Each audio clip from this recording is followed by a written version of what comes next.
Election commission से हमने कहा कि एक काम कीजिए, विपक्ष की पार्टी को ये मशीनें दिखा दीजिए, खोल के हमें दिखा दीजिए। सिस्टम नहीं चाहता कि ईवीएम की गिनती हो जाए। While you're doing that, also tell us what is the architecture of the EVM. Give us access to the EVM. இப்படி உலகமாக பொய்யை சொல்லும் ராகுல் காந்தி அவர்களே, தேர்தல் ஆணையம் 2017 ஆண்டு ஜூனில் மின்னணு வாக்குப்பதிவு இயந்திரத்தை ஹேக் செய்து காட்ட சவால் விடுத்த போது நீங்கள் பங்கேற்காதது ஏன்?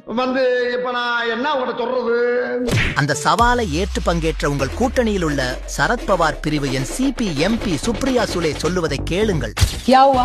पहले पंचायत में इतनी बड़ी सरकार आई, मैं नहीं कह रही हूँ, इनका कहना है कि मैं भी उसी मशीन पे चुन के आई हूँ, तो मैं वीवीपैट किसी पे नहीं बोलूंगी, क्योंकि मेरा कहना है अगर वो मशीन में गलती है तो मेरे से शुरू करिए, क्योंकि मैं 4 बार चुन के उसी मशीन के कारण आई.